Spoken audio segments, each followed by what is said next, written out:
म क्लास 12 को स्टैटिक्स र स्टैटिक्स को चैप्टर कोरिलेशन को यता हेर त के हो the two variable are said to be have correlation when they are so related that the change in the value of वन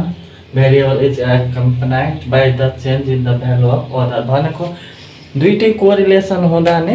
एउटा भ्यालु चेन्ज गर्दा अर्को भ्यालु पनि चेन्ज हुन्छ भने हामीलाई त्यसलाई के भनिन्छ कोरिलेसन। अब कोरिलेसनको फर्मुलाहरू के छ correlation it is denoted by के हुन्छ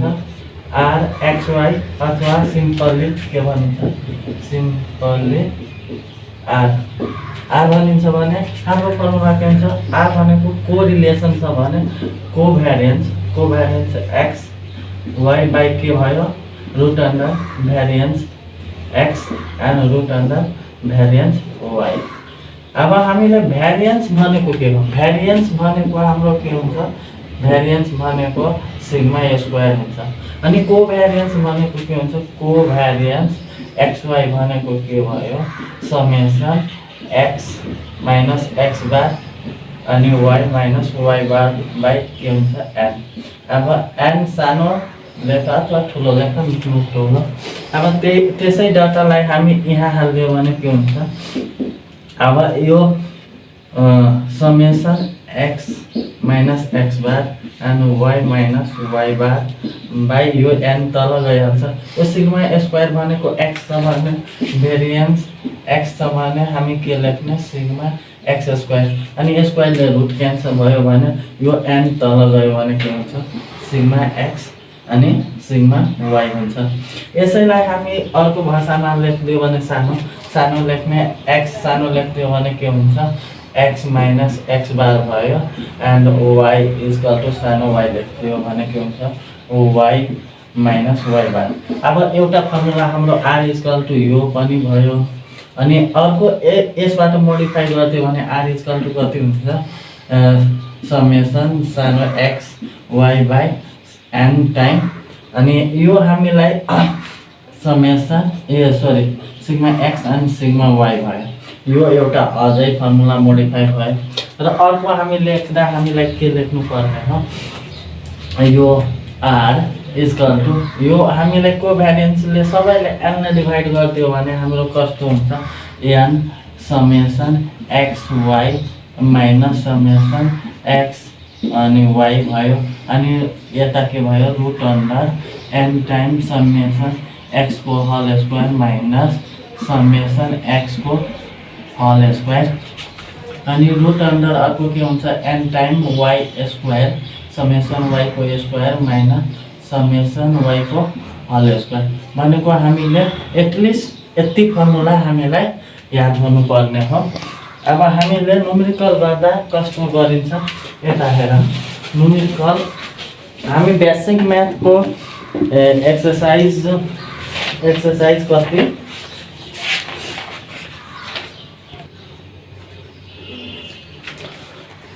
एक्सरसाइज 10.1 यो भनेको बेसिक म्याथको हो अनि 1 नम्बरको क्वेसनमा ए मा के हो covariance X Y is equal to covariance of the variable X and Y छ X and Y is equal to कति हो 18 छ अनि हाम्रो के भयो भेरिएन्स अफ एक्स भनेको कति हो 16 छ एन्ड भेरिएन्स अफ वाई कति हो variance of Y is equal to 81 छ। हामीले फर्मुला पढाएको थियो R is covariance X Y by root under के variance X and root under variance Y पढाएको जस्ट यो फर्मुला हालिदियो भने we know that variance we know that r is equal to के भयो कोभ्यारिएन्स x y by के भयो root under variance x अनि रुट अन्डर भेरिएन्स y भनेको के कोभ्यारिएन्स हामीलाई दिएको हो 18 अनि यो के भयो रुट अन्डर 16 अनि यो रुट अन्डर 81। अब यो क्याल्कुलेसन गर्दा 18/√16 भनेको 4 इन्टु यो भनेको 9 भनेको 18/36 भनेको कति हो 1/2 भनेको 0.5। हाम्रो r कति भयो 0.5 भयो। r 0.5 भयो। 1 को a b सेम छ भने हामीले एकैचोटी कुनमा एकैचोटी d मा हेर d नम्बरमा हेर चाहिँ d नम्बरको क्वेशनमा के हो हामीले d नम्बर हेर्दा n = 15 and sigma x = 3.2 and sigma y = 3.4 and के भयो summation x minus x bar अनि into y minus y bar = कति हो 122। अब हाम्रो r को फर्मुला के हो r को फर्मुला म सिखाएको थियो कोभ्यारिएन्स भनेको summation x minus x bar अनि y minus y bar छ भने हाम्रो के भयो m टाइम अनि यो sigma x into sigma y। अब यो जस्ट डाटा हाल्दैन डाटा हाल्दियो भने के हुन्छ 122 into 15 into 3.2 into 3.4। यसको क्याल्कुलेसन गर्दा हाम्रो एन्सर कति आयो 0.74 भनेको r = 0.74 भयो। अब हेर त हामीले एउटा ई नम्बर गरिदिन्छु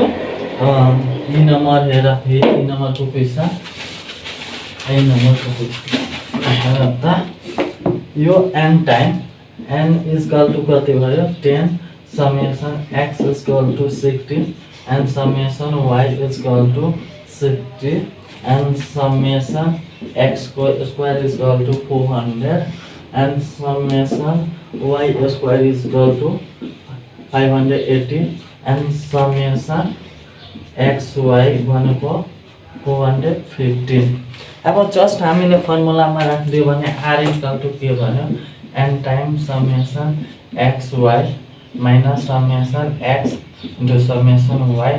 by root under कति भयो n टाइम summation x को स्क्वायर minus summation x को होल स्क्वायर अनि root under n time summation y को whole square minus summation y को होल स्क्वायर। यो जस्ट फर्मुला हाल्दैन यो भनेको 10 into कति भयो 415 minus summation x भनेको 16 into summation यो y भनेको 60 भयो अनि रुट अन्डर कति भयो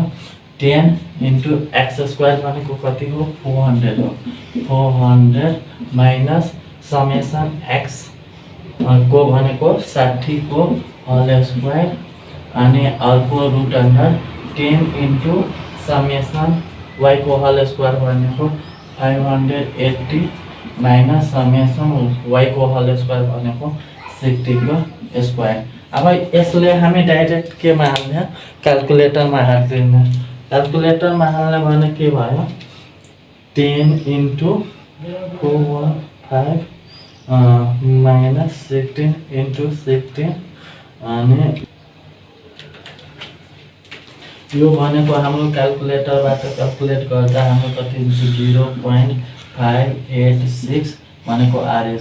0.586 भनेको 1 नम्बरको हाम्रो लास्ट हेर त जी नम्बरको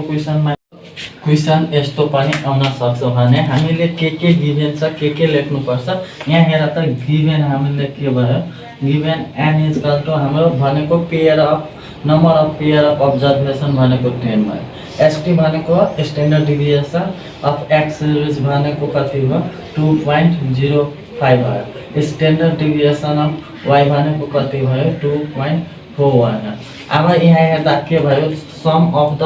square of deviation from their respective mean भनेको x सिरिज को हेर्दियो भने हाम्रो के भयो समेसन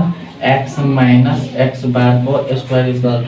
42 भयो। उस्तै y सिरिज को लेख्ने भने समेसन y माइनस y बार को स्क्वायर = 58 भयो। अनि तल पनि दिएको हो सम अफ द प्रोडक्ट भनेको भने हामीले के गर्ने x minus x bar y minus y bar को प्रोडक्ट हामीले हेर्दा 36 भयो भनेको आर को फर्मुला के भन्छ अनि समेसन x माइनस x बार अनि y माइनस y बार अनि रुट अन्डर के भयो x माइनस x बार को स्क्वायर अनि रुट अन्डर के भयो y माइनस y बार को स्क्वायर भयो जस्ट फर्मुला हाल्दैन के भयो 36 बाई यो हाम्रो रुट अन्डर 42 भयो अनि रुट अन्डर 58 भयो अब यो हामीले जस्ट क्याल्कुलेटरमा हाल्दा हाम्रो कति हुन्छ 36 बाई रुट अन्डर भयो 0.729 भनेको आर इक्वल टु हाम्रो कति भयो आर इक्वल टु 0.729 भनेको कोरिलेसन आयो।